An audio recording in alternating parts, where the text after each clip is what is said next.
se hace belleza, y a veces belleza extraordinaria.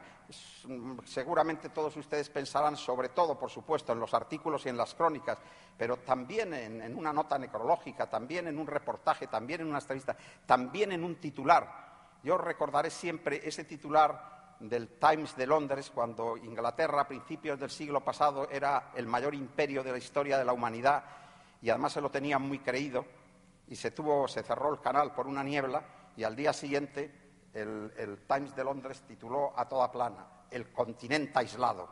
Vamos, era una lección de filosofía de la historia que Arnold Toynbee o Oswald Spengler no hubieran sido capaces de resumir mejor lo que significó el Imperio Británico que ese titular que creó un periodista en el Times de Londres. Por lo tanto, tenemos el periodismo como belleza, el periodismo como expresión de la belleza a través de la palabra, y tenemos el periodismo como ciencia de la información, que, por supuesto, ya les adelanto a ustedes, es lo más importante. Nosotros, los profesionales del periodismo, no somos nada más que los administradores de un derecho ajeno, que es el derecho a la información. Y en ese ejercicio del derecho a la información, el periodista lo que hace es pegar su nariz al suelo, seguir la noticia como si fuese un sabueso, encontrarla, contrastarla y después lanzarla al vuelo como un pájaro, sin saber el rumbo que va a tomar en el periódico impreso, en el periódico hablado, en el periódico audiovisual o en la agencia de noticias. Naturalmente, como nadie está en posesión de la verdad, la forma para que el lector se acerque lo más posible a la verdad, que si es cóncavo por un lado como un espejo es convexa por otro, pues es que haya pluralidad de periódicos impresos, de periódicos hablados y de periódicos audiovisuales. Y de esa manera cada uno se acerca, según su sensibilidad y su ideología, a aquellos periódicos, a aquellos medios de comunicación que considera que van a estar más próximos a lo que piensan o a su entendimiento de los acontecimientos. Pero, en definitiva, esa función que es la esencial de nuestra profesión, que es la información, en ella no hacemos otra cosa que administrar el derecho que tienen toda esa inmensa ciudadanía en España, en Europa, en el mundo, el derecho que tienen a la información. Pero no termina ahí la función del periodismo. Tal vez esa es la esencial, pero yo muchas veces considero tan esencial una función que es especialmente complicada y difícil, que es el ejercicio del contrapoder. El ejercicio del contrapoder quiere decir que el ciudadano utiliza la boca del periodismo para ejercer su derecho a la opinión y al diálogo. Se ejerce el contrapoder en nuestra profesión cuando elogiamos al poder, que a veces es muy difícil, cuando el poder acierta, criticamos al poder cuando el poder se equivoca y denunciamos al poder cuando el poder abusa. Ese es el ejercicio del contrapoder, y no me estoy refiriendo solo al poder político. Me refiero también al poder religioso, al poder universitario, al poder cultural, al poder deportivo, al poder financiero, al poder bancario. Por lo tanto, nosotros, los profesionales del periodismo, al servicio de los lectores, de los oyentes o de los espectadores, tenemos la obligación de ejercer esa segunda función para la cual nos ha creado la propia sociedad, que es el ejercer el contrapoder, vuelvo a repetir, el elogiar al poder cuando el poder acierta, criticar al poder cuando el poder se equivoca y denunciar al poder cuando el poder abusa. A mí me parece que en los últimos años en el periodismo español muchos de los abusos que han cometido determinados poderes políticos y determinados poderes financieros, abusos que han soliviantado a una parte de la opinión pública, se han podido combatir y se han podido conocer porque algunos medios de comunicación, a través de sus equipos de investigación, han denunciado ante la opinión pública lo que constituía un auténtico abuso de poder de esos sectores económicos o de esos sectores políticos. Esa es la función que tenemos que ejercer. Y en esa función, señoras y señores, yo quiero referirme ahora de una manera muy especial, porque tenemos que procurar hablar de una forma general, que en el siglo XX el gran abuso que se estaba cometiendo en las sociedades occidentales, hablo ahora de las sociedades de raíz cristiana, las potencias, las naciones de nuestro entorno, las naciones de Occidente, el gran abuso que se estaba cometiendo era la feroz injusticia social. A finales del siglo XIX, Por ejemplo, un obrero industrial, un obrero, por ejemplo, de la siderurgia en Inglaterra, trabajaba desde las 8 de la mañana a las 8 de la noche. Trabajaba 6 días de los 7 de la semana por un salario prácticamente ínfimo, carecía de derecho a las vacaciones, tenía algún día en Semana Santa y en Navidad, carecía de seguridad social, no tenía derecho a la sanidad ni tampoco a la jubilación. Era la explotación del hombre por el hombre, y por eso surgieron una serie de movimientos socialistas y comunistas denunciando una situación que era un abuso integral en las sociedades occidentales.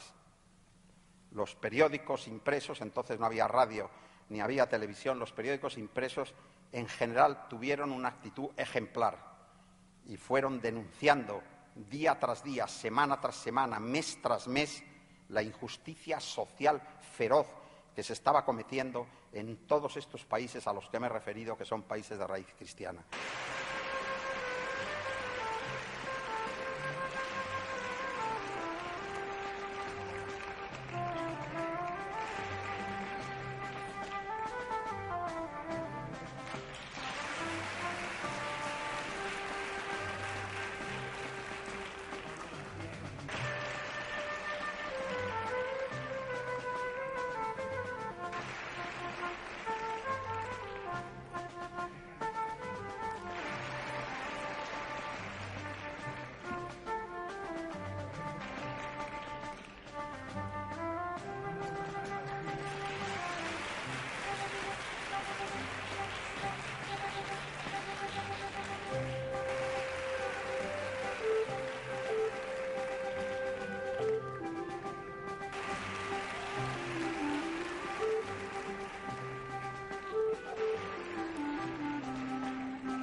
Hoy es un día muy especial para todos nosotros y quisiera hacer un balance de lo que han supuesto estos últimos 5 años.